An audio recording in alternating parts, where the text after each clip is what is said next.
الصلاة والسلام الأتمان الأكملان المبعوث رحمة للعالمين نبينا ورسولنا وحبيبنا محمد بن عبد الله الأمين وعلى آله وأصحابه ومن تبعهم بإحسان إلى يوم الدين.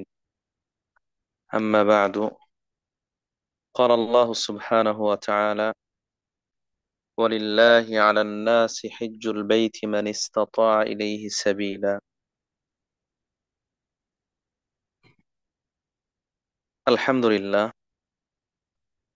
শুরুতে আমরা প্রশংসা জ্ঞাপন করছি আল্লাহ সুবহানাহু ওয়া তাআলার জন্য, যার বিশেষ অনুগ্রহে অপার দয়ায়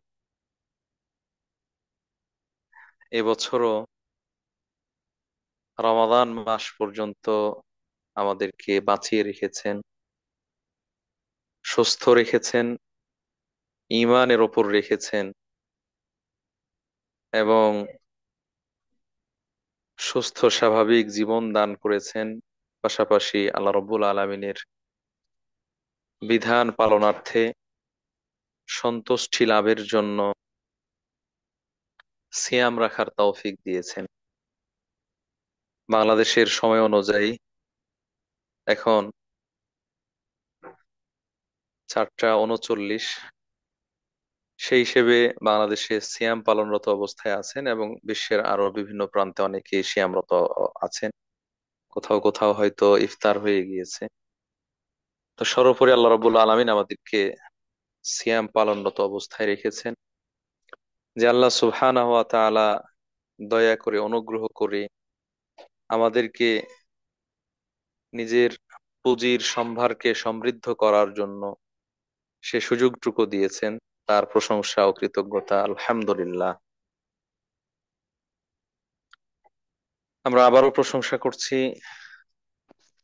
আল্লাহ রাব্বুল আলামিনের আনুগত্যের মধ্যে, আমল সালেহ, সৎ আমলের মধ্যে সময় কাটানোর পাশাপাশি কোরআন ও সহিহ হাদিস থেকে দ্বীনের সঠিক জ্ঞান জানার জন্য, প্রকৃত জ্ঞান অর্জনের জন্য এসো আল্লাহর পথে কোরআনের আলোয় এই গ্রুপের আয়োজনে, পরিচালনায় আয়োজিত আজকের এই দারসুল ফিকহ এর 30তম পর্বে আমরা সম্পৃক্ত হতে পেরেছি। যে আল্লাহ সুবহানাহু ওয়া তাআলা সুন্দর ব্যবস্থাপনা দিয়েছেন, সে তৌফিক দিয়েছেন, তার আবারও প্রশংসা করি আলহামদুলিল্লাহ রাব্বিল আলামিন। অতঃপর সালাত ও সালাম বর্ষিত হোক আমাদের প্রিয় নবী, সর্বশেষ নবী রাসূল, সর্বকালের সর্বযুগের সর্বশ্রেষ্ঠ মহামানব, আদর্শবান শিক্ষক, মানবতার মুক্তির দূত, ভালো কাজে, কল্যাণকর কাজে সবার আগে যিনি যিনি নিবেদিত প্রাণ, নিষ্ঠাবান মুহাম্মাদুর রাসূলুল্লাহ সাল্লাল্লাহু আলাইহি ওয়াসাল্লামের উপর আল্লাহুম্মা সাল্লি আলাইহি আল্লাহুম্মা বারিক আলাইহি, তার পরিবার পরিজন, তার সঙ্গী সাথী এবং কিয়ামত পর্যন্ত একনিষ্ঠ প্রতিটি অনুসারী নরনারীর উপর বর্ষিত হোক শান্তির এই অমিয় ধারা, আল্লাহুম্মা আমিন। কাছে দূরে দেশে প্রবাসে যে যেখান থেকে আজকের অনলাইন প্ল্যাটফর্ম জুমের মাধ্যমে দারসুল ফিকহের 30তম পর্বে সম্পৃক্ত হয়েছেন, আমরা সকলকে শুরুতে জানাচ্ছি আন্তরিক অভিনন্দন, শুভেচ্ছা ও মোবারকবাদ। পাশাপাশি দোয়া করছি এই বরকত, রহমত, নাজাত, মাগফিরাত, কল্যাণ লাভের অফুরন্ত সুবর্ণ সুযোগ, বরকতময় মহিমান্বিত রমাদান মাসে আল্লাহ রাব্বুল আলামিন যেন আমাদেরকে সুস্থ থেকে, স্বাভাবিক থেকে, নিজেদের পরিশ্রমের সর্বোচ্চটুকু ব্যয় করে আল্লাহর নৈকট্য লাভ করার জন্য, নিজের নামটাকে জাহান্নাম থেকে মুক্ত করে নেওয়ার জন্য এবং জান্নাতীদের কাতারে আসন লাভ করার জন্য আল্লাহ রাব্বুল আলামিন তৌফিক দান করেন। আল্লাহুম্মা আমিন।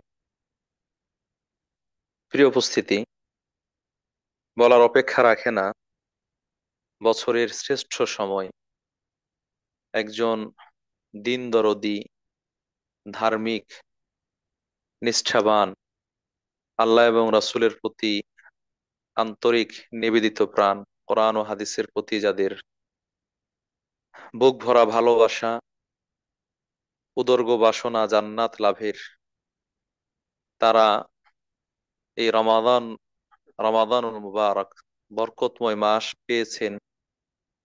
এটি তাদের জন্য বছরের শ্রেষ্ঠ ইবাদতের মৌসুম, বছরের শ্রেষ্ঠ সময়।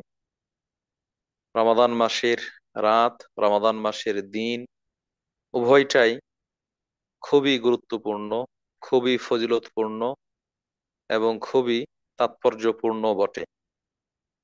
সম্মানিত উপস্থিতি, গত বছর এই রমাদান মাসের 1 তারিখে, প্রথম রমাদানে, অথবা কোথাও হিসাব অনুযায়ী দ্বিতীয় রমাদানে, অনেক মানুষ বেঁচে ছিলেন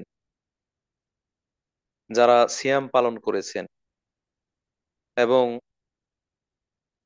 সেই সিয়াম পালনের পাশাপাশি প্রত্যাশা করেছিলেন যে আগামী বছরও যেন এইরকম ইবাদতের মৌসুম পেয়ে ধন্য হতে পারি, নিজের আমলকে আরো সমৃদ্ধ করতে পারি, আরো সঞ্চয়কে সমৃদ্ধ করতে পারি। কিন্তু আল্লাহ রাব্বুল আলামিন তাদেরকে তৌফিক দেননি। তাদের হায়াত শেষ হয়ে গিয়েছে, তারা দুনিয়া থেকে বিদায় নিয়েছেন। অপরপক্ষে আল্লাহ রাব্বুল আলামিন এই ইসলামের বৃহত্তম মৌলিক রুকন সওম রমাদান, রমাদান মাসের সিয়াম, সেটি পালন করার আমাদেরকে তৌফিক দিয়েছেন এবং এর সাথে সংশ্লিষ্ট আরো বিশেষ বিশেষ ইবাদত, কিয়ামুল লাইল, তারাবিহ এর সালাত, তেলাওয়াতুল কোরআন, কোরআন তেলাওয়াত করা, জিকির আযকার, দান খেরাত, অন্যান্য নফল ইবাদত, দোয়া, রোজাদার ব্যক্তিকে ইফতার করানো, এই ধরনের বিভিন্ন ইবাদত করার সুযোগ পেয়েছি। এটি সত্যিকার অর্থে আল্লাহ রাব্বুল আলামিনের পক্ষ থেকে আমাদের জন্য মহান একটি অনুগ্রহ, নিয়ামত।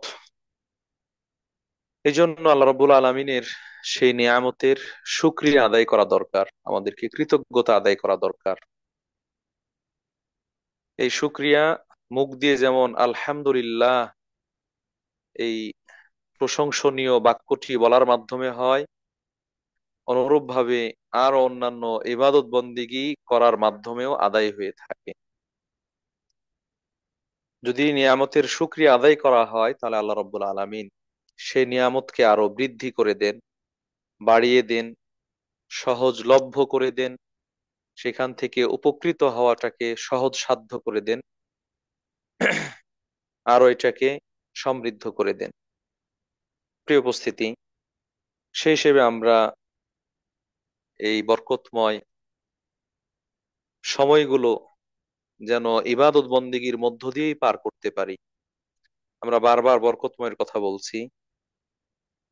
একদিকে আল্লাহ রাব্বুল আলামিন এই কোরআন নাজিলের মাস বা রাতটিকে বিশেষভাবে বরকতময় বলেছেন, ইন্না আনজালনাহু ফি লাইলাতি মুবারাকা, রমাদান মাস, যে মাসে কোরআন নাজিল করা হয়েছে, শাহর রমাদান আল্লাযী উনজিলা ফীহিল কোরআন। আর কোরআন নাজিলের রাতটি হচ্ছে বরকতময়, অতএব বরকতময় রাতের অধিকারী মাস হচ্ছে রমাদান মাস। এটি কোরআনের আয়াত দ্বারা প্রমাণিত। অপরপক্ষে আল্লাহ রাসূল সাল্লাল্লাহু আলাইহি ওয়াসাল্লাম বলছেন, আতাকুম শাহরুন, আতাকুম শাহরুন ফারাদাল্লাহু ফীহি আস-সিয়াম শাহরু রমাদান আল মুবারক। তোমাদের কাছে এমন একটি মাস উপনীত হয়েছে, এসেছে, যেই মাসে আল্লাহ রাব্বুল আলামিন তোমাদের জন্য সিয়াম ফরজ করেছেন। সেই মাসটি হচ্ছে রমাদানুল মুবারক, বরকতময় মাস। অতএব এই বরকতময় মাসের প্রত্যেকটা মুহূর্তকে আমরা সিয়াম, কিয়াম, দোয়া, জিকির আযকার, তেলাওয়াতুল কোরআন, আরো অন্যান্য আনুগত্যমূলক ইবাদতমূলক আমল সালেহ এর মাধ্যমে পার করার চেষ্টা করি। আল্লাহ রব্বুল আলামিন আমাদেরকে সে তৌফিক দান করুন, আমিন। আপনারা ভুলে যাবেন না, রমাদান এর দিনের বেলায় সিয়াম অবস্থা এটা দোয়া কবুলের একটি বিশেষ মুহূর্ত। সিয়াম অবস্থায় সারা দিনই যতক্ষণ সিয়াম থাকবে ততক্ষণই এটি দোয়া কবুলের সময়। বিশেষ করে ইফতারের আগ মুহূর্তে বা ইফতারের সময় এটা স্পেশাল ভাবে দোয়া কবুলের সময়। সেই হিসেবে আমরা দিনভর যে যতটুকু সুযোগ পাই বেশি বেশি ভালো ভালো কল্যাণকর দোয়াগুলো, উপকারী দোয়াগুলো আল্লাহ রব্বুল আলমিনের কাছে তুলে ধরার চেষ্টা করব। আল্লাহ রব্বুল আলমিন কবুল ও মঞ্জুর করুন, আমিন।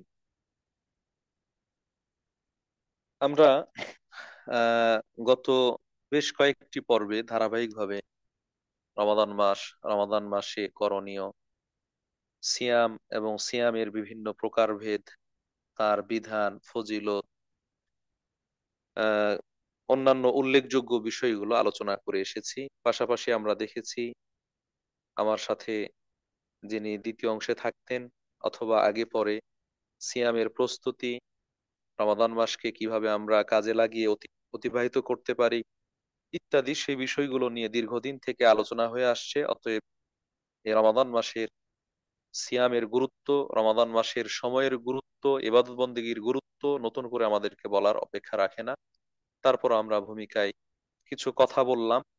আল্লাহ রব্বুল আলামিন আমাদেরকে সত্যিকার অর্থেই আল্লাহ তাআলার প্রতি মনের গহীন থেকে ভালোবাসা জাগ্রত করে রাসূলুল্লাহ সাল্লাল্লাহু আলাইহি সাল্লামের সুন্নাতের প্রতি আমাদের আন্তরিকতা দরদকে ঢেলে দিয়ে আমরা যেন আল্লাহর সন্তুষ্টি লাভের উদ্দেশ্যে আমাদের সময়গুলোকে উপকারী, মূল্যবান, গুরুত্বপূর্ণ ইবাদত বন্দেগীর মধ্যে পার করতে পারি। আল্লাহ রাব্বুল আলামিন আমাদেরকে তৌফিক দান করুন, আমিন।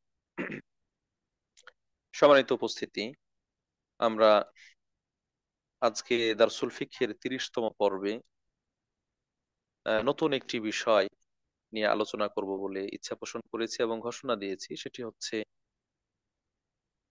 হজ। হজ এবং ওমরা সংক্রান্ত বিষয়, বিশেষ করে হজ ওমরার পরিচয়, এগুলোর গুরুত্ব এবং ফজিলত সংক্রান্ত কিছু বলবো, যদিও সময় সংক্ষিপ্ত।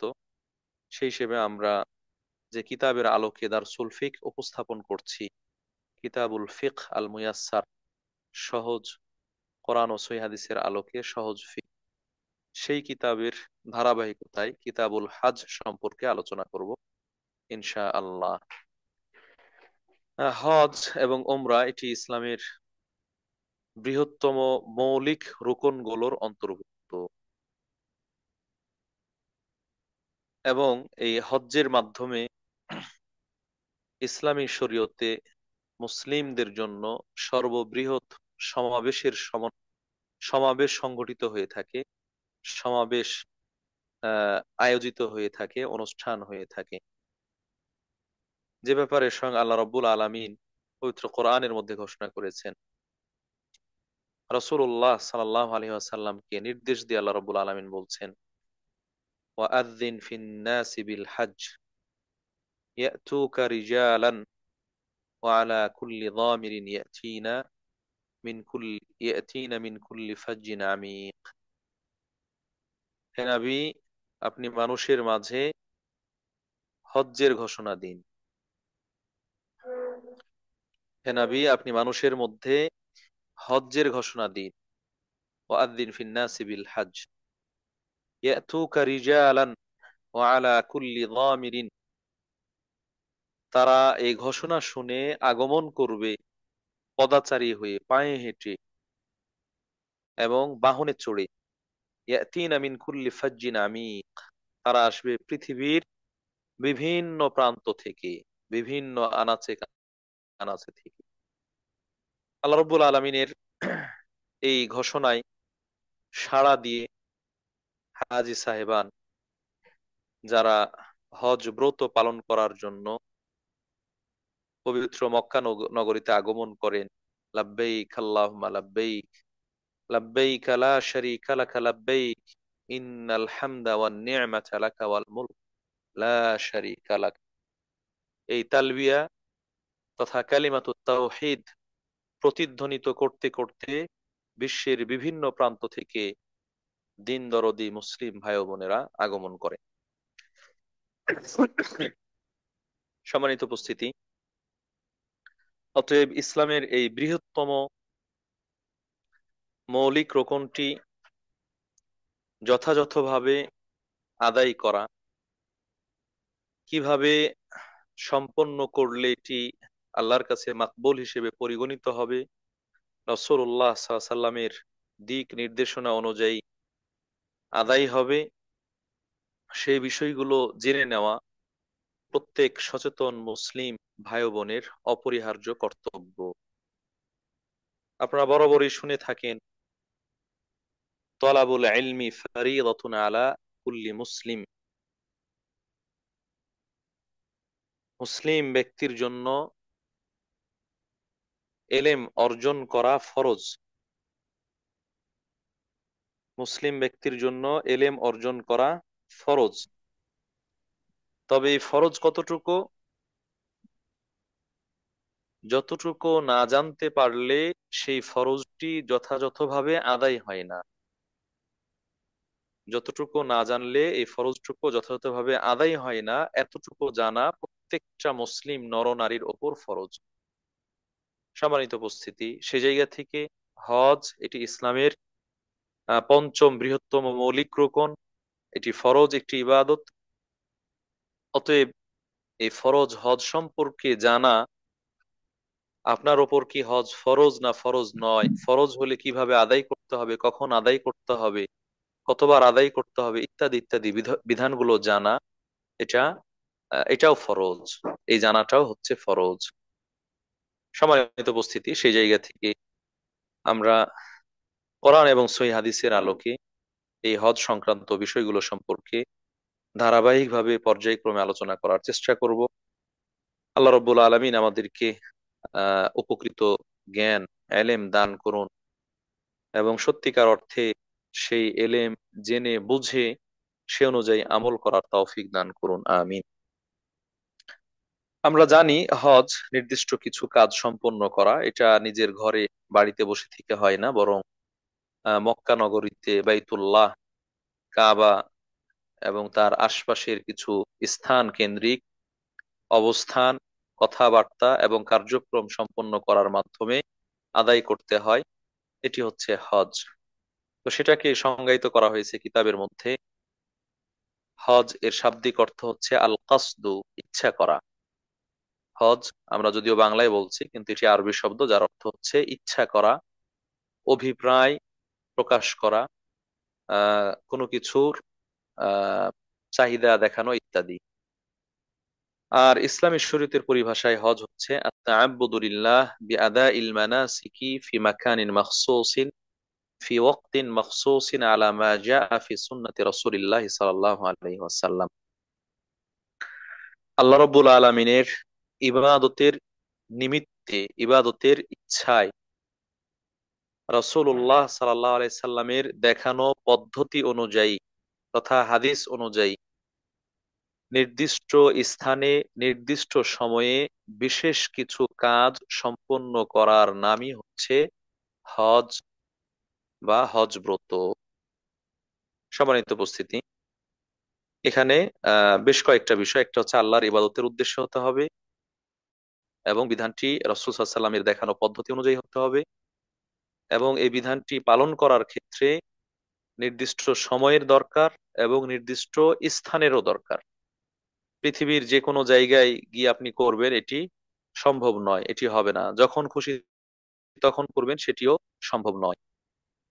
এই জায়গা থেকে হজ্জের জন্য নির্দিষ্ট স্থান হচ্ছে কাবা বাইতুল্লাহ, যেটা সৌদি আরবের মক্কা নগরীতে অবস্থিত, আর মক্কার আশপাশে মিনা, মুজদালিফা, আরাফা এই স্থানগুলোর সাথে সংশ্লিষ্ট, এবং এই মক্কা ও মক্কা কেন্দ্রিক চতুর্পার্শ্বে চতুর্পার্শ্বে আপনার গোল করে যে মিকাতের কথা বলা হয়েছে, যে মিকাত থেকে হেরাম বেঁধে অতিক্রম করতে হয় বা যেতে হয়, সেই স্থানগুলোর সাথে এই হজ্জের কাজ সম্পৃক্ত। অতএব এটি এই নির্দিষ্ট স্থানগুলোর সাথে সম্পৃক্ত। আর হজ্জের জন্য নির্ধারিত সময়, নির্দিষ্ট সময়, সেটি আল্লাহ রাব্বুল আলামিন পবিত্র কোরআনের মধ্যে ঘোষণা করেছেন, আল হাজ্জু আশহুরুম মা'লুমাত। হজ এটা নির্দিষ্ট সময়ের মধ্যে, জানা সময়ের মধ্যে। সেই জানা সময়গুলো কি? হাদিসের মধ্যে এসেছে, শাওয়াল, যিল কাআদা ওয়া আশরুম মিন যিল হিজ্জা। রমাদানের পরের মাস শাওয়াল মাস, এরপরে হচ্ছে জিলকাদ মাস এবং জিলহজ মাস বা জিলহজ মাসের প্রথম 10 দিন। তাহলে এটা হচ্ছে নির্দিষ্ট সময়। এর বাইরে যদি কোনো ব্যক্তি হজ করতে চায়, মুহররম মাসে মাসে বা সফর মাসে, রবিউল আউয়াল মাসে, শাবান মাসে, রমাদান মাসে, তাহলে সেটি হজ হিসেবে গণ্য হবে না। তাহলে এটি হচ্ছে হজ, যার পরিচয় আমরা পেলাম। এর পাশাপাশি রয়েছে উমরাহ। উমরা শব্দের অর্থ হচ্ছে জিয়ারা, পরিদর্শন করা, দেখতে যাওয়া। ইসলামী শরীয়তের পরিভাষায় আল্লাহ তাআলার ইবাদতের উদ্দেশ্যে বছরের যে কোনো সময় কাবা ঘরে নির্দিষ্ট কিছু কাজ সম্পন্ন করার মাধ্যমে যে ইবাদতটি আদায় করা হয় সেটিকে ওমরা বলা হয়। তাহলে এখানে হজ এবং ওমরার মাঝে কিছু মিল রয়েছে এবং কিছু পার্থক্য রয়েছে। মিলের দিকটা হচ্ছে, হজ্জের জন্য যেরকম নির্দিষ্ট স্থানে গমন করতে হয়, ওমরার জন্য নির্দিষ্ট স্থানে যেতে হয়। এইভাবে আরো কিছু মিল পাওয়া যাবে। কিন্তু পার্থক্য হচ্ছে, হজ্জের জন্য সময় ফিক্সড, নির্ধারিত, শাওয়াল, জিলকাদ, জিলহাজ। কিন্তু উমরার জন্য এই সময় নির্ধারিত নয়। এই সময়গুলোতে উমরা করা যায়, এর বাইরে বছরের যে কোনো সময়ও করা যায়। আরো কিছু মৌলিক পার্থক্য রয়েছে। সম্মানিত উপস্থিতি, এই হজ এবং উমরা ইসলামী শরীয়তে কতটা গুরুত্বপূর্ণ সে সম্পর্কে আমরা একটু জানার চেষ্টা করি। আল্লাহ রাসূল স্বয়ং আল্লাহ রাব্বুল আলামিন এই হজ এবং উমরা ফরজ হওয়ার ব্যাপারে কোরআনের মধ্যে উল্লেখ করেছেন, যেমনটা আমরা শুরুর আয়াতগুলোর মধ্যে তেলাওয়াত করেছি।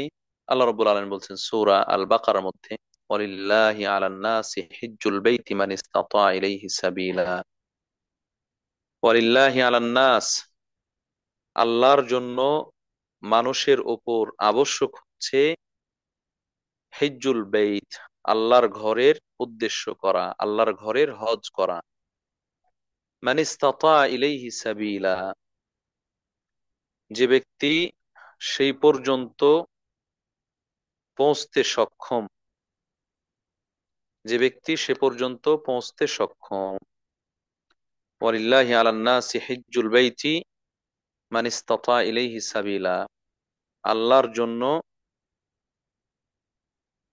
আল্লাহর সন্তুষ্টির জন্য মানুষের উপর আল্লাহর ঘরের হজ করা ফরজ।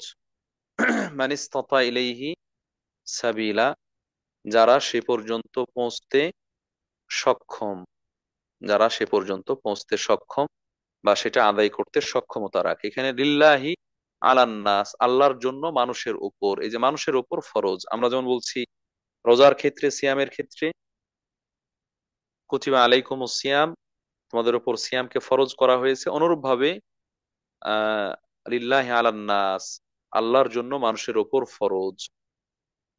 অন্য আয়াতে আল্লাহ তাআলা বলছেন, ওয়া আতিম্মুল হাজ্জা ওয়াল উমরাতা লিল্লাহ, তোমরা আল্লাহর জন্য, আল্লাহর সন্তুষ্টি লাভের জন্য, আল্লাহর উদ্দেশ্যে হজ এবং ওমরাকে সম্পন্ন করো, হজ এবং ওমরাকে আদায় করো, সম্পন্ন করো। তাহলে আদায় করো, এখানে নির্দেশ রয়েছে। তো এই নির্দেশের মাধ্যমে ফরজ করা হয়েছে, আবশ্যক করা হয়েছে। অতএব এটি ইসলামী শরীয়তে আবশ্যক একটি বিধান। সহিহ মুসলিমের হাদিস, যে হাদিসে আল্লাহ রাসূল সাল্লাল্লাহু আলাইহি ওয়াসাল্লাম স্পষ্ট ভাবে বলেছেন যে রমাদানের, আফওয়ান রোজা, রমাদানের রোজা নয়, হজ, হজ এটি হচ্ছে একটি ফরজ বিধান বা মৌলিক বিধান। এটা বুখারী মুসলিমের হাদিস। বুনিয়াল ইসলাম আলা খামসিন, শাহাদাতি আল্লা ইলাহা ইল্লাল্লাহ ওয়া আন্না মুহাম্মাদান রাসূলুল্লাহ ওয়া ইকামিস সালাতি ওয়া ইতাইজ যাকাহ ওয়া সাওমি রমাদান ওয়া হাজ্জিল বাইত, অথবা ওয়া হাজ্জি বাইতিল্লাহিল হারাম।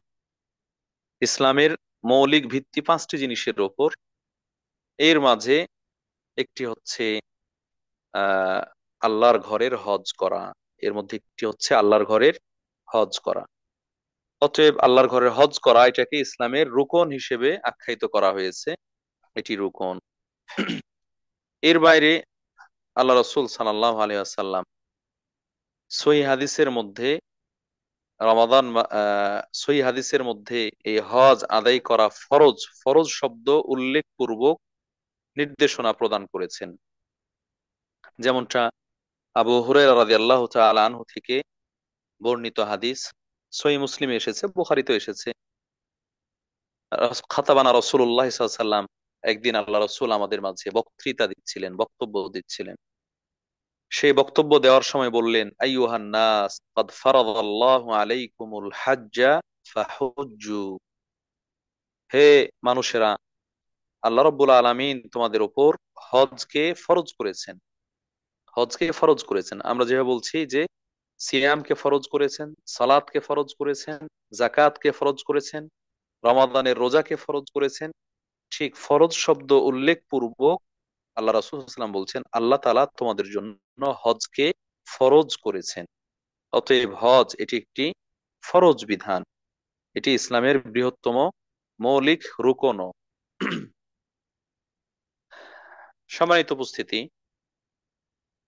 অতএব এই ফরজ হজকে যদি কোনো ব্যক্তি অস্বীকার করে, ফরজ হজ মানি না, হজ বলতে কি, হজ্জের মধ্যে অনেক পয়সা খরচ, অনেক সময় নষ্ট, সেখানে গিয়ে অনেক কষ্ট করতে হয়, ইত্যাদি ইত্যাদি, এরকম ইসলামের বিধান হতে পারে না, এই ধরনের মন্তব্য যারা করেন বা পয়সার অপচয় মনে করেন, নিঃসন্দেহে তারা এটাকে যদি প্রত্যাখ্যান করে করেন, হজকে বাতিল মনে করে করেন এবং এই ধরনের মন্তব্য বলে থাকেন, তাহলে তারা কাফের মুশরিক। এর মাধ্যমে ব্যক্তির ঈমান থাকবে না। কোনো মুসলিম দাবিদারি, কোনো মুসলিম নামধারী যদি এই ধরনের কথা বলেন, তাহলে তিনি মুরতাদ হয়ে যাবেন, কাফের হয়ে যাবে। আর যদি হজকে বিশ্বাস করে, মানে এটা ইসলামের একটি ফরজ বিধান, কিন্তু এরপরও সেটি আদায় করছে না, গড়িমসি করছে, এই গড়িমসি করতে করতে সে দুনিয়া থেকে বিদায় নিয়েছে, মারা গিয়েছে, তাহলে তার জিম্মায়, তার দায়িত্বে একটি ফরজ ইবাদত থেকে গিয়েছে, যেটি সে আদায় করেনি বলে ধরা হবে। এটির হিসাব তাকে আল্লাহর কাছে দিতে হবে, এটির হিসাব আল্লাহর কাছে তাকে দিতে হবে। সম্মানিত উপস্থিতি, অতএব এটি একটি ফরজ বিধান। আহ এটিকে অস্বীকার করার কোনো সুযোগ নেই, এড়িয়ে যাওয়ার কোনো সুযোগ নেই। এ পর্যায়ে আমরা এই হজ্জের কিছু শর্ত সম্পর্কে আলোচনা করতে চাই, যে হজ কি সবার উপর ফরজ, হজ কি সবার উপর ফরজ, না কার উপর ফরজ, কতবার ফরজ। আমরা জানি আল্লাহ রসুল, আমরা জেনে থাকবো এবং অনেকে এটা জানেন, যে আল্লাহ রসুল সাল্লাল্লাহু আলাইহি সাল্লাম মদিনায় হিজরত করার পরে জীবনে একবার মাত্র হজ করেছেন, যেটি দশম হিজরিতে, মৃত্যুর আগের বছর। এবং হজ ফরজই হয়েছে বিশুদ্ধ মত অনুযায়ী নবম হিজরিতে, হজ ফরজ হয়েছে নবম হিজরিতে। এবং ফরজ হওয়ার পর পরই আল্লাহ রসুল সাল্লাল্লাহু আলাইহি ওয়াসাল্লাম আবু বকর রাদিয়াল্লাহু তাআলা আনহুর নেতৃত্বে হজ্জের বাহিনী পাঠিয়েছেন, হজ আদায় করার জন্য লোকদেরকে উদ্বুদ্ধ করেছেন, জানিয়েছেন এবং লোকদেরকে পাঠিয়েছেন। এবং হিজরতের পরে প্রথম ফরজ হজ আদায় করা হয় নবম হিজরিতে। আর এরপরে আল্লাহ রসুল সাল্লাল্লাহু আলাইহি সাল্লাম দশম হিজরিতে হজ করেছেন, যেটি ইসলামের ইতিহাসে বিদায় হজ নামে পরিচিত। তো এই হজ কি জীবনে একবার ফরজ নাকি একাধিকবার, ফরজ হলে এটা কার ওপর ফরজ, সেই বিষয়গুলো আমরা একটু জেনে নিতে চাই। প্রথমত হচ্ছে, এই হজ জীবনে একবার ফরজ। হজ এটা জীবনে একবার ফরজ, একাধিকবার নয়। এই ব্যাপারে স্পষ্ট হাদিস, যে হাদিসটি একটু আগে আমরা বললাম, যে আল্লাহ রসুল সাল্লাল্লাহু আলাইহি ওয়াসাল্লাম আহ ভাষণ দিচ্ছিলেন, সেই ভাষণের মধ্যে বললেন, আইয়ুহান নাস ইন্নাল্লাহা কাদ ফারাদা আলাইকুমুল হাজ্জা ফাহুজ্জু। হে মানুষেরা, আল্লাহ রাব্বুল আলামিন তোমাদের উপর হজ হজ ফরজ করেছেন, অতএব তোমরা হজ আদায় করো। এরপরে এতটুকু আলোচনা শুনে একজন সাহাবী, যার নাম কোন কোন বর্ণনা এসেছে আকরা বিন হাবিস রাদিয়াল্লাহু তাআলা আনহু, তিনি আল্লাহ রাসূল সাল্লাল্লাহু আলাইহি সাল্লামকে প্রশ্ন করে বসলেন, আকুল্লা আমিন ইয়া রাসূলুল্লাহ, এই যে হজ ফরজ, এটা কি প্রতি বছর আদায় করতে হবে আল্লাহ রাসূল? এটা কি প্রতি বছরই আদায় করতে হবে? তখন আল্লাহ রাসূল সাল্লাল্লাহু আলাইহি ওয়াসাল্লাম চুপ থাকলেন। আল্লাহ রাসূল সাল্লাল্লাহু আলাইহি ওয়াসাল্লাম চুপ থাকলেন। এরপরে আল্লাহ রাসূল সাল্লাল্লাহু আলাইহি ওয়াসাল্লাম বললেন, লাউ কুলতু নাআম লাওয়াজাবা ওয়ালা মাস্তাতা'তুম, এই যে হজ ফরজের কথা বললাম, যদি এটা তোমার জিজ্ঞাসার উত্তরে আমি বলতাম যে হ্যাঁ প্রতি বছরই ফরজ, তাহলে এটা তোমাদের উপর প্রত্যেক বছর আদায় করাই ফরজ হয়ে যেত, অথচ তোমরা সেটি আদায় করতে সক্ষম হতে না। আল্লাহু আকবার। রাসূলুল্লাহ সাল্লাল্লাহু আলাইহি ওয়াসাল্লাম এই উম্মতের জন্য সব সময় সহজতর বিধানটা খেয়াল করেছেন, যেন এই উম্মতের জন্য কষ্টকর না হয়ে যায়, কঠিন না হয়ে যায়। এই জন্য সব সময় যেটার মধ্যে সহজ, যেটা সহজ সাধ্য কিন্তু সওয়াবের দিক থেকে বেশি, সেইটাকে আল্লাহ রাসূল সাল্লাল্লাহু আলাইহি ওয়াসাল্লাম বেছে নেওয়ার চেষ্টা করেছেন এবং সে ব্যাপারে গুরুত্ব দিয়েছেন।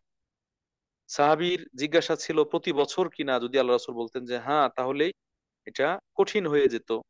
এখন জীবনে একবার ফরজ, তারপর আমরা সেটা আদায় করতে পারি না, অনেকেরই ঘাপলা থেকে যায়, ঘাটতি থেকে যায়, বিভিন্ন অজুহাতে কারণ দেখিয়ে সেটি থেকে বিরত থাকে।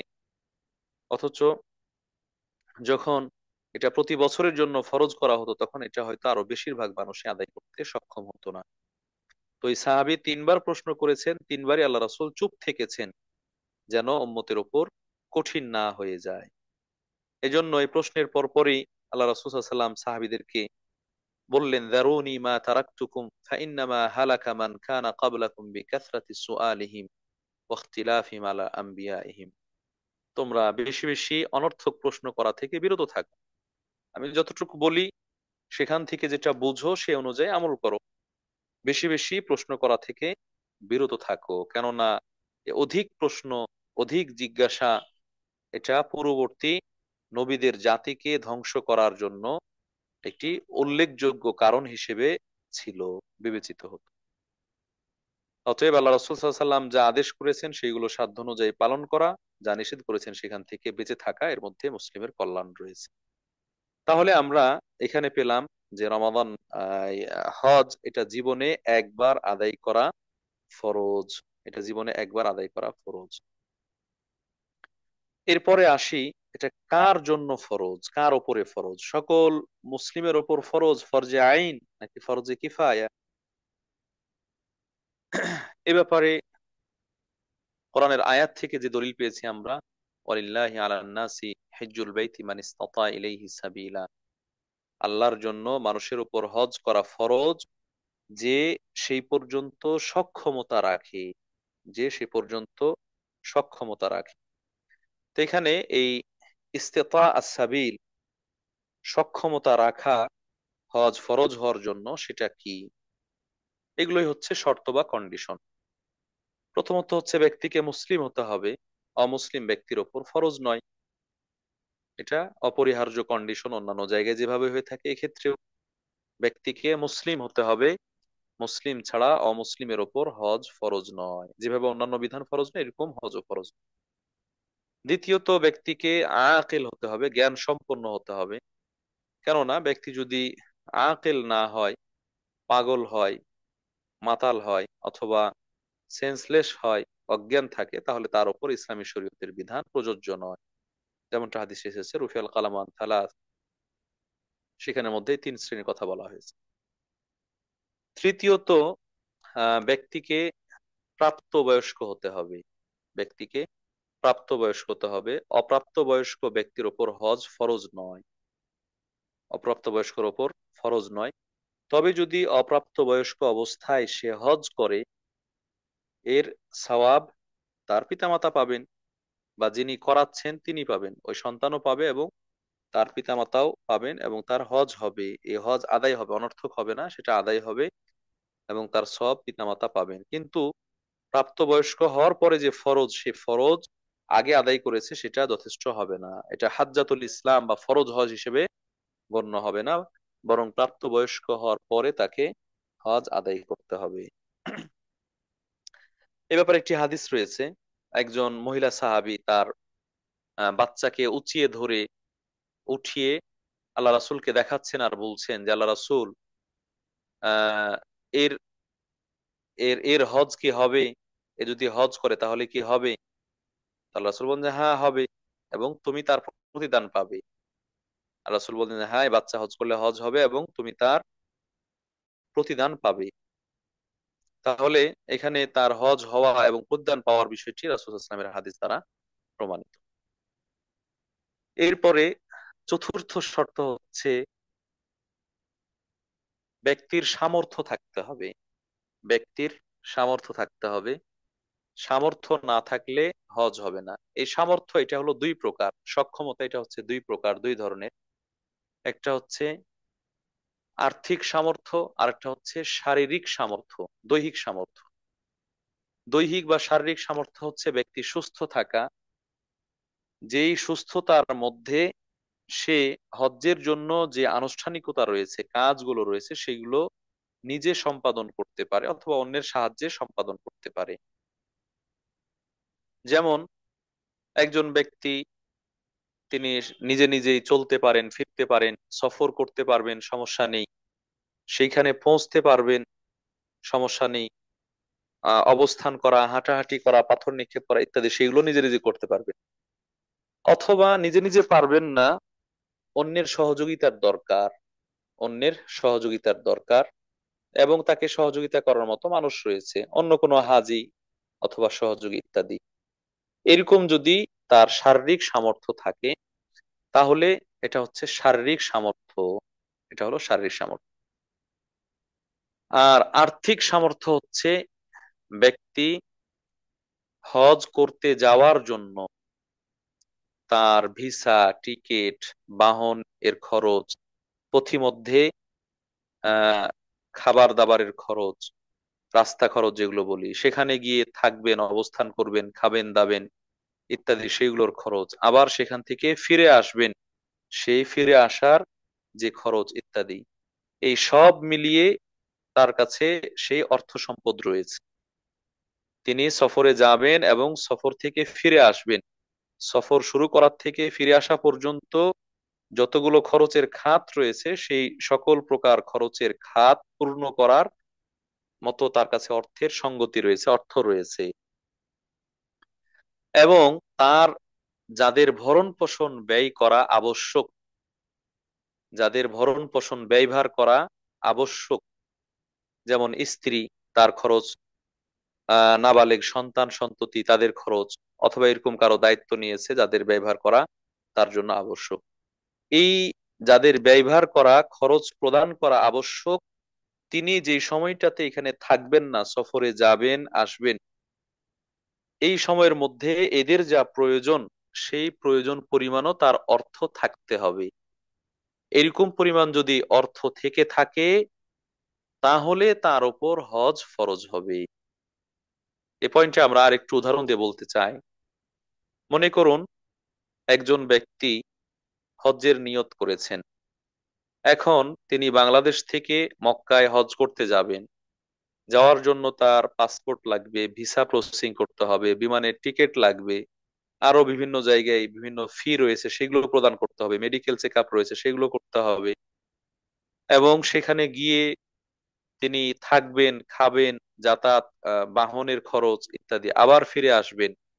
এই সব মিলিয়ে মোটামুটি আমরা ধরি আনুমানিক 4 থেকে 5 লাখ টাকা খরচ হবে। এরকম তার কাছে 4-5 লাখ টাকা আছে। আরো তিনি প্রায় 30 দিন বা 35 দিনের সফরে যাবেন। এই সফর থাকাকালীন সময়ে 1 মাসেরই ধরলাম আমরা, 1 মাস সফরে তার পরিবারে স্ত্রী আছেন, সন্তান সন্ততি আছে, এদের জন্য প্রায় হয়তো মাসে পার হেড 5 থেকে 10 হাজার টাকা দরকার। আমরা 5,5 হাজার টাকায় ধরি, 5জন সদস্য আছে, 5 5-এ 25,000 টাকা 1 মাসের জন্য খরচ লাগবে। তো সেই খরচও তার কাছে আছে। তাহলে এইভাবে তার কাছে যদি 5 লাখ প্লাস টাকা থাকে বা সম্পদ থাকে, তাহলে তার আর্থিক সঙ্গতি আছে, অর্থনৈতিক সঙ্গতি আছে। আহ তার উপর হজ ফরজ, তার উপর হজ ফরজ বা তিনি সামর্থ্যবান ব্যক্তি হিসেবে ধরে নেওয়া হবে। এখানে একটু ক্লিয়ার করে বলা দরকার, আমরা যে আর্থিক সঙ্গতির কথা বলছি, অর্থনৈতিক সামর্থ্যের কথা বলছি, টাকা পয়সার সামর্থ্যের কথা বলছি, এটা শুধু নগদ টাকা পয়সা হাতে থাকতে হবে এরকম নয়। নগদ টাকা পয়সা হাতে থাকতে হবে এরকম নয়। জাকাতের ক্ষেত্রে যেরকম আমরা বলছি যে আপনার ভরণ পোষণ ইত্যাদি প্রয়োজন পূরণ করার পরে আপনার কাছে নগদ টাকা আছে, তাহলে জাকাত, না হলে জাকাত নেই, এমনটা নয়। বরং যে ব্যক্তির খাবার দাবার, বাসস্থান, বাহন, পোশাক পরিচ্ছদ ইত্যাদি বাদ দিয়ে আর স্থাবর অস্থাবর যত সম্পত্তি আছে সবগুলোকে জমা করে যদি এই পরিমাণ অর্থ হয়ে যায়, তাহলে তার উপর হজ ফরজ, তাহলে তার উপর হজ ফরজ। আমরা স্থাবর সম্পত্তি বলতে ব্যক্তির জায়গা জমি, বাড়িঘর এরকম স্থানান্তর করা যায় না, এই ধরনের যে সম্পত্তি রয়েছে সেগুলো স্থাবর সম্পত্তি। আর অস্থাবর সম্পত্তি এর মধ্যে ব্যবসা বাণিজ্য, নগদ টাকা পয়সা, স্বর্ণরৌপ্য, গবাদি পশু, আবাদ যোগ্য শস্য ইত্যাদি যা আছে সব কিছু তার অন্তর্ভুক্ত হবে।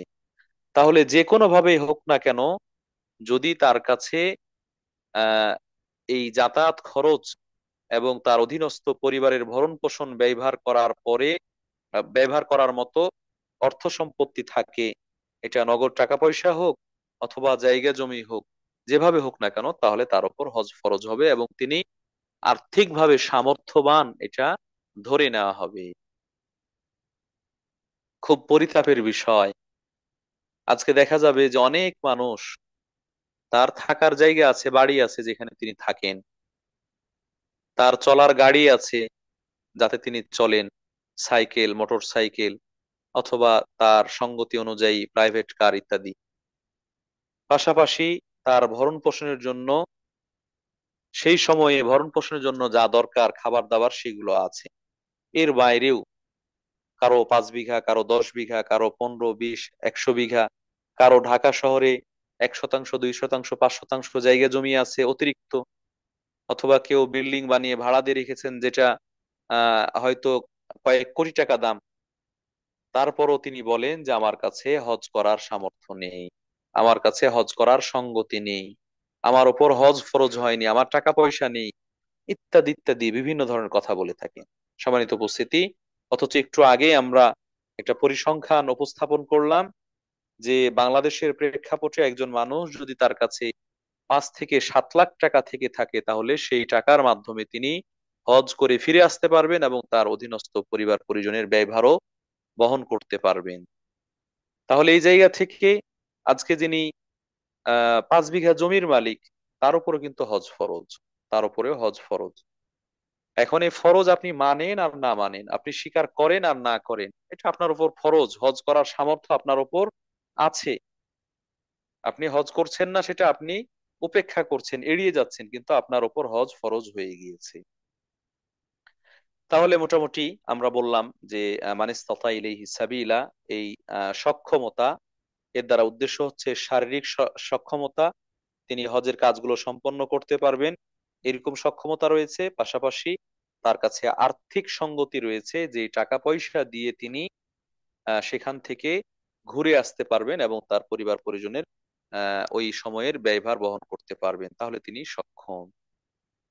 এর সাথে আর একটা সক্ষমতার কথা বলা হয়, সেটা হচ্ছে যে মক্কা পৌঁছতে পথিমধ্যে কোনোভাবে বাধাগ্রস্ত না হওয়া, পথ নির্বিঘ্ন হওয়া, বাধাপ্রাপ্ত না হওয়া। এই বাধাপ্রাপ্ত হতে পারে হয়তো আইনি কোনো জটিলতা রয়েছে যার কারণে তিনি ভিসা পাচ্ছেন না, ভিসা ম্যানেজ করতে পারছেন না, অথবা এরকম কোনো যুদ্ধ বিগ্রহ শুরু হয়েছে সেইখানে, অথবা তার দেশে যেখান থেকে তিনি সফর করার সুযোগ পাচ্ছেন না, রাস্তায় বাধাগ্রস্ত হচ্ছেন, বাধাপ্রাপ্ত হচ্ছেন, অথবা কোনো পরিবেশ তৈরি হয়েছে, মহামারী চলছে, যেই পরিবেশ বা মহামারীর কারণে তিনি সেখানে অংশগ্রহণ করতে পারছেন না। যেমনটা আমরা 2021 সালে করোনা মহামারীর সময় খেয়াল করেছি, বিশ্বের বিভিন্ন এলাকা থেকে অনেকে হজ করার জন্য প্রস্তুতি নিয়ে থাকলেও তাদের হজ করার সুযোগ হয়নি। তো এরকম বাধামুক্ত হতে হবে, রাস্তা যেন নিরাপদ হয়, রাস্তা যেন নিরাপদ হয়, কোনো বাধার সম্মুখীন না হন। এই হচ্ছে মোটামুটি হজ্জের ফরজ হওয়ার জন্য আহ আমভাবে নারী পুরুষ উভয়ের ক্ষেত্রে এই বিষয়গুলো লক্ষণীয় এবং শর্ত। যদি এগুলো পাওয়া যায় তাহলে ফরজ হবে। তবে নারীদের জন্য, মেয়েদের জন্য, মহিলাদের জন্য স্পেশাল ভাবে আরেকটি শর্তের কথা বলা হয়েছে, আরেকটি কন্ডিশনের কথা বলা হয়েছে। সেটি হচ্ছে নারীদের মাহরাম থাকতে হবে। নারীদের মাহরাম থাকতে হবে। যে যে সকল নারীরা মক্কার অধিবাসী নয়, বাইরের অধিবাসী, যাদেরকে সফর করে আসতে হয়, সফর পরিমাণ দূরত্ব অতিক্রম করতে হয়, এরকম নারীদের জন্য, মহিলাদের জন্য মাহরাম থাকা, এটা হচ্ছে শর্ত।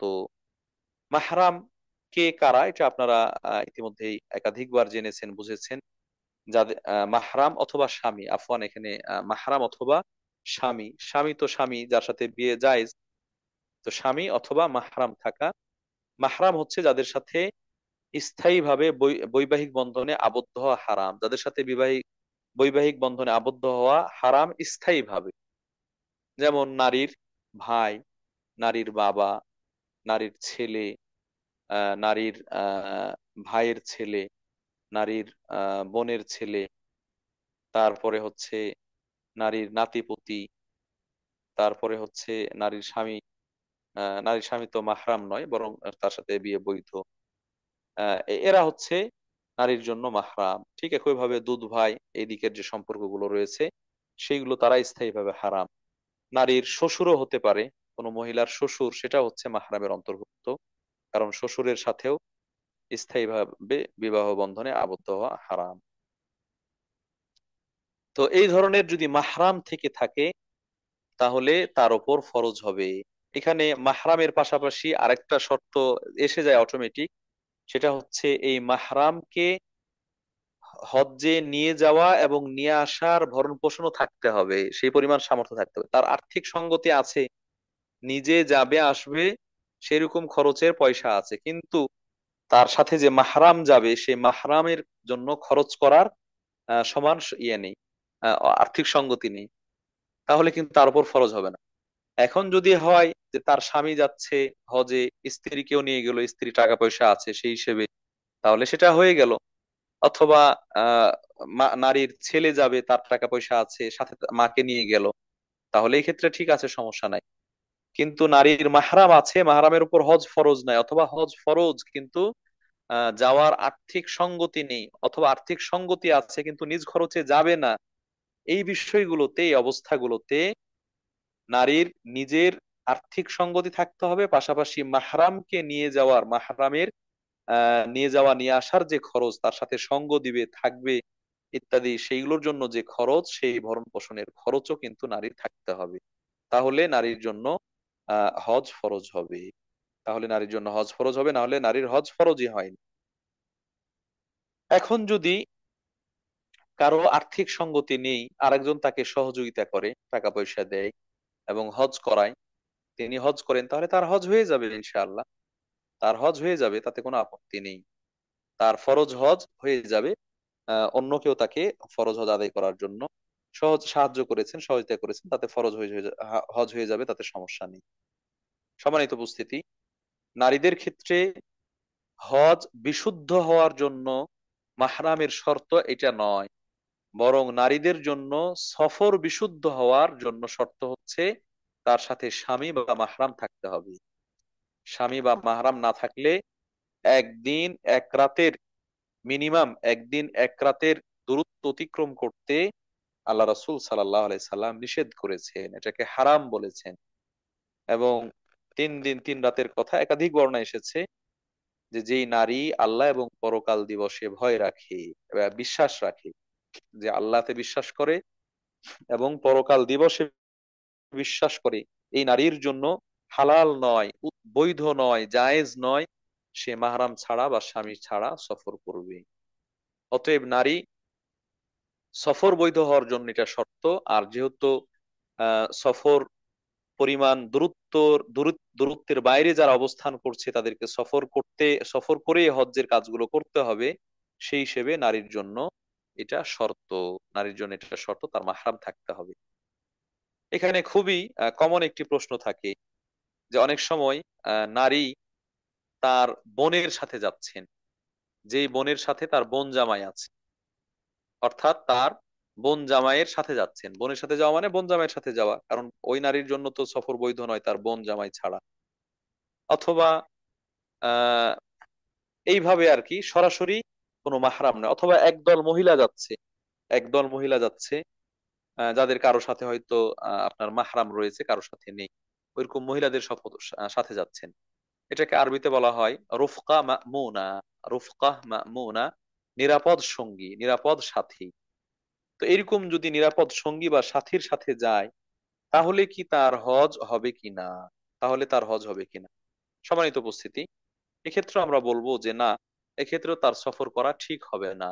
এক্ষেত্রেও তার সফর করা ঠিক হবে না, কেননা তার জন্য হজ ফরজই হয়নি। যেহেতু মাহরাম নেই, মাহরাম না থাকার কারণে তার হজ ফরজই হয়নি। অতএব তিনি কেন এই যেটা ফরজ হয়নি সেটাকে নিয়ে নিষিদ্ধ কাজের মধ্যে জড়িয়ে পড়বেন? আর যদি নিরাপদ সঙ্গীর কথা বলেন, তাহলে আমরা বলবো রাসূলুল্লাহ সাল্লাল্লাহু আলাইহি সাল্লাম যাদের ক্ষেত্রে এই মাহরামের শর্ত করেছেন, তারা তো সবাই তখন সাহাবী ছিলেন।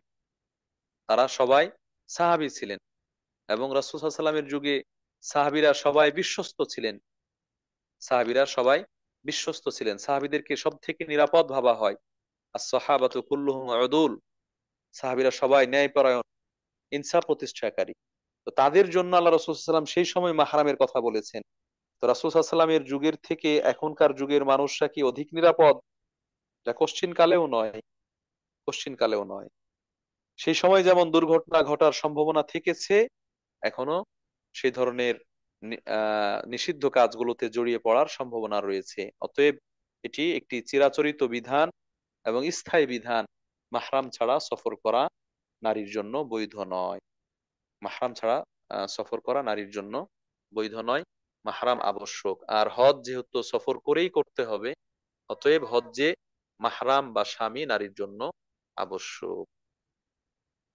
সম্মানিত দিনী বোনেরা, আমরা মোটামুটি একজন মুসলিম নরনারীর ওপর হজ ফরজ হওয়ার জন্য যেই শর্তগুলো রয়েছে সেগুলো আলোচনা করার চেষ্টা করলাম।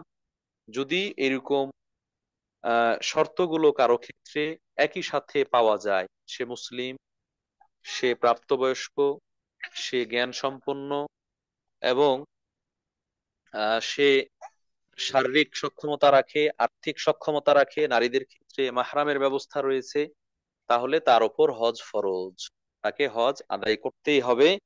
এটা এটা থেকে বাঁচার কোনো সুযোগ নেই। এখন পরের পয়েন্টটা হচ্ছে এই হজ, এটা কি তাৎক্ষণিক আদায় করতে হবে যখন ফরজ হলো তখনই, নাকি পরবর্তীতে আদায় করারও সুযোগ রয়েছে? আমরা যেহেতু বলছি যে জীবনে একবার জীবনে আদায় এক করতে হবে, হজ জীবনে একবার আদায় করতে হবে, অতএব এটা কি তাৎক্ষণিক আদায় করতে হবে নাকি ভবিষ্যতেও বিলম্ব করে আদায় করার সুযোগ রয়েছে? প্রিয় উপস্থিতি, এক্ষেত্রে রাসূলুল্লাহ সাল্লাল্লাহু আলাইহি সাল্লামের নির্দেশনা হচ্ছে হজ ফরজ হয়ে যাওয়ার পরপরই হজ আদায় করে নেওয়া। হজ ফরজ হওয়ার পরপরই হজ আদায় করে নেওয়া। কেননা এই বিলম্ব করার মধ্যে বিভিন্ন প্রতিবন্ধকতা রয়েছে এবং খারাপ দিক রয়েছে।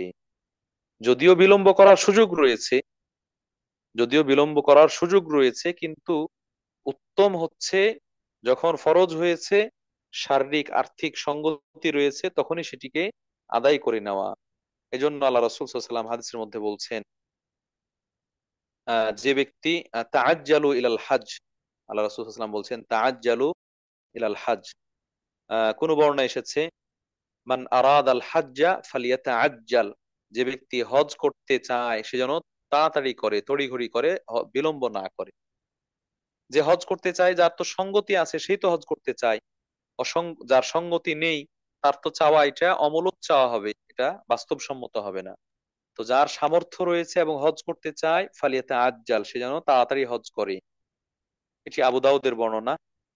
আর ইবনে মাজাহ এবং আহমদের মধ্যে এসেছে, মুসনাদ আহমদের মাঝে, ফাইন্নাহু ক্বাদ ইয়ামরুদুল মারিযু ওয়া তাদিল্লু দাল্লাতু ওয়া তা'রুজুল হাজা। কেননা কখনো দেখা যাবে আজকে ব্যক্তি সুস্থ আছে, কিছুদিন পরে অসুস্থ হয়ে যেতে পারে। যখন শারীরিক সুস্থতা ছিল, আর্থিক সঙ্গতি ছিল, তখনই তো তার উপর ফরজ হয়ে গেছে, ফরজ আদায় করলো না, তার মানে তার ফরজ মাথায় ঝুলন্ত থেকে গেল, এটা তার বোঝা থেকে গেল। পরবর্তীতে দেখা গেল সে পরের বছর অসুস্থ হয়ে গিয়েছে, অথবা যে বাহনে যেত সে বাহন নষ্ট হয়ে গেছে, হারিয়ে গিয়েছে, অথবা এই ধরনের আরো কোনো প্রতিবন্ধকতা তার সামনে চলে আসবে, যার কারণে সে তখন হয়তো ফরজ আদায় করতে পারবে না। এই জন্য আল্লাহ রাসূলুল্লাহ সাল্লাল্লাহু আলাইহি ওয়াসাল্লাম অন্য বর্ণনায় বলছেন, তাআজ্জালু ইলাল হজ্জ ফাইন্না আহাদাকুম লা ইয়াদরি মা ইয়ারিদু লাহু। তোমরা হজ্জের ব্যাপারে তড়িঘড়ি করো, কেননা তোমাদের কেউ জানে না যে তার সামনে কি ধরনের প্রতিবন্ধকতা রয়েছে, কোন বাধার সম্মুখীন সে হয়ে যায়, তখন বাধাগ্রস্ত হবে, হজ আদায় করতে পারবে না, অথচ তার ওপর হজ ফরজ রয়ে গিয়েছে। সম্মানিত উপস্থিতি, অতএব রাসূল সাল্লাল্লাহু আলাইহি সাল্লামের এই ভাষ্য অনুযায়ী আমাদের উচিত যাদের আর্থিক এবং শারীরিক সঙ্গতি রয়েছে তারা যেন দ্রুত সময়ের মধ্যে হজকে সম্পূর্ণ করে ফেলি। এবং হজ করার সামর্থ্য থাকা সত্ত্বেও যদি কোনো ব্যক্তি হজ না করে, হজ সামর্থ্য থাকা সত্ত্বেও, হজ করার সামর্থ্য থাকা সত্ত্বেও যদি কোনো ব্যক্তি হজ না করে, তাদের ব্যাপারে আল্লাহ রাসূল সাল্লাল্লাহু আলাইহি সাল্লাম কঠোর বাণী উল্লেখ করেছেন, কঠিন কথা বলেছেন। একদিকে সে তো ফরজ আদায় হলো না, ফরজ তার জিম্মায় থেকে গেল, যার জন্য আল্লাহর কাছে বিচারের সম্মুখীন হতে হবে। অন্যদিকে আল্লাহ রাসূল সাল্লাম বলছেন যে আল্লাহ রাব্বুল আলামিন যাকে সামর্থ্য দিলেন, এরপরও সে হজ করলো না, সে ইহুদি হয়ে মারা যাক অথবা খ্রিস্টান হয়ে মারা যাক, তাতে আমার কিছু যায় আসে না। নাউজুবিল্লাহ মিন যালিক। যেন হজ করার সামর্থ্য থাকা সত্ত্বেও হজ না করে মারা যাওয়া, এটা ইহুদি খ্রিস্টান হয়ে মারা যাওয়ার মতো। ওয়াল ইয়াযু বিল্লাহ। আল্লাহ তাআলা আমাদেরকে হেফাজত করুন। প্রিয় উপস্থিতি, আহ আমরা যতটুকু আলোচনা করলাম, এই আলোচনার মধ্য দিয়ে আপনাদেরকে বোঝাতে সক্ষম হয়েছি যে এই হজ, এটি ইসলামের বৃহত্তম মৌলিক একটি রুকন, এবং এটি বছরের নির্দিষ্ট সময় আদায় করতে হয়, এবং এটি একজন আহ জ্ঞান সম্পন্ন প্রাপ্তবয়স্ক মুসলিম, যিনি শারীরিক এবং আর্থিকভাবে আদায় করার সামর্থ্য রাখেন, তার উপর জীবনে একবার আদায় করা ফরজ। এবং এটি যত দ্রুত সম্ভব তাড়াতাড়ি আদায় করে নেওয়া, আগে আগে আদায় করে নেওয়া, এটি হচ্ছে উত্তম, এবং এটি হচ্ছে বিচক্ষণ মুসলিম ব্যক্তির আহ জন্য করণীয় এবং উচিত। সম্মানিত উপস্থিতি, আজকে মোটামুটি আমরা একটু ইফতারের কাছাকাছি চলে এসেছি। যদিও কারো কাছে একটু বেশি সময় আছে, কারো কাছে কম সময় আছে, তো আমরা একটা নির্দিষ্ট সময়ের মধ্যে শেষ করব। বিশেষ করে আজকে বাংলাদেশে আহ চাঁদ দেখা অনুযায়ী প্রথম রমাদান, রমাদান সংক্রান্ত যদি কারো প্রশ্ন থেকে থাকে, এবং আমরা হজ্জের মধ্যে যে আলোচনা করলাম এই সংক্রান্ত প্রশ্ন থেকে থাকে, তাহলে সেই প্রশ্নগুলোর যেন লম্বা সময় ধরে উত্তর দিতে পারি, এজন্য আমরা আলোচনা এখানেই শেষ করছি। বাকি সময়টুকু আমরা প্রশ্নোত্তর পর্বে নেওয়ার চেষ্টা করব। আলোচনার শেষ পর্যায়ে আমরা আল্লাহর কাছে দোয়া করি যে হজ সংক্রান্ত আলোচনা আমরা শুনছি, সত্যিকার অর্থে যেন এই হজকে আমরা আহ আল্লাহর সন্তুষ্টি লাভের উদ্দেশ্যে আদায় করতে পারি, কোনো ধরনের ওজর আপত্তি, কোনো ধরনের অজুহাত পেশ না করে আল্লাহর বিধান পালনের জন্য যাদের সামর্থ্য রয়েছে আমরা সেটিকে আদায় করতে পারি। আল্লাহ রব্বুল আলামিন আমাদেরকে সে তৌফিক দান করুন, আমিন। যারা দীর্ঘ সময় ধরে আমাদের সাথে যুক্ত আছেন, আল্লাহ রব্বুল আলামিন তাদেরকে ক্ষমা করুন, ভুল ভ্রান্তি গুলো মাফ করে দিন, সবাইকে উত্তম জাযা দান করুন। যারা অসুস্থ আছেন, আল্লাহ তাআলা তাদেরকে সুস্থতা দান করুন। যাদের ভাই বোন আত্মীয় স্বজন মারা গিয়েছেন, আল্লাহ রব্বুল আলামিন সকল মুসলিম মৃতদেরকে ক্ষমা করে দিন, তাদের কবর আযাব মাফ করে দিন, কবরকে জান্নাতের অংশ বানিয়ে দিন। আল্লাহ রব্বুল আলামিন যারা পারিবারিক কলহের মধ্যে আছেন, অশান্তির মধ্যে আছেন, তাদের সেই সমস্যাগুলো সুষ্ঠু সমাধান দান করুন। অভাবে আছেন অনেক মানুষ, যারা এই রমজান মাসের দিনের বেলায়ও কঠোর পরিশ্রম করেন, কঠিন পরিশ্রম করেন পরিবারের রোজগারের জন্য, আল্লাহ রব্বুল আলামিন তাদের অভাবগুলো দূর করে দিন, তাদেরকে উত্তম রিজিক দান করুন। আমাদের সকলকে হালাল রিজিক উপার্জন করার তৌফিক দান করুন এবং হালাল রিজিকে বরকত দান করুন। আল্লাহ রব্বুল আলামিন যারা দিনকে জানার জন্য, বুঝার জন্য, সঠিক দিনকে জানার জন্য, বুঝার জন্য এবং সে অনুযায়ী আমল করার জন্য প্রচেষ্টা করছে, তাদের সকলকে দিনের সঠিক বুঝ দান করুন, সঠিক জ্ঞান দান করুন এবং সে অনুযায়ী আমল করার তৌফিক দান করুন। যারা এই কাজ সহজসাধ্য করার জন্য ব্যবস্থাপনা গ্রহণ করছেন, উদ্যোগ নিচ্ছেন, সহযোগিতা করছেন, আল্লাহ রব্বুল আলামিন তাদেরকেও আপনি উত্তম জাযা দান করুন, উত্তম প্রতিদান দান করুন, দুনিয়া আখিরাতে বালা মুসিবত থেকে হেফাজতে রাখুন, আমিন। হাসিনা আপু উনি নেই আমাদের সাথে, সম্ভবত সফরে থাকার কথা। সম্ভবত এখন তারাবি বা কিয়ামুল লাইলে ব্যস্ত থাকার কথা। এবং কাছাকাছি সময় উনি বলেছেন সফরে যাবেন, ওমরার সফরে সপরিবারে। তো তারাও যেন আল্লাহ রব্বুল আলমীর কাছে উত্তম জাযা পায়, নিরাপদ সফর নিশ্চিত হয়, আল্লাহ রব্বুল আলমিন সে ব্যবস্থা দান করুন, আমি এ বলে আমি আজকের আলোচনা এখানে শেষ করছি। আজকে যেহেতু হাসিনা আপু নেই, আর আমাদের সম্মানিত শেখ শহীদুল্লাহ মাদানী ভাই উনি আলোচনা করে থাকেন, সেই হিসেবে আমরা সংযুক্তি না চেয়ে সরাসরি প্রশ্নোত্তর পর্বে চলে যাচ্ছি। যদি কোনো দিনী বোনের প্রশ্ন থাকে তাহলে আমরা হাত উঠিয়ে সিস্টেমলি প্রশ্ন করার জন্য অনুরোধ করব।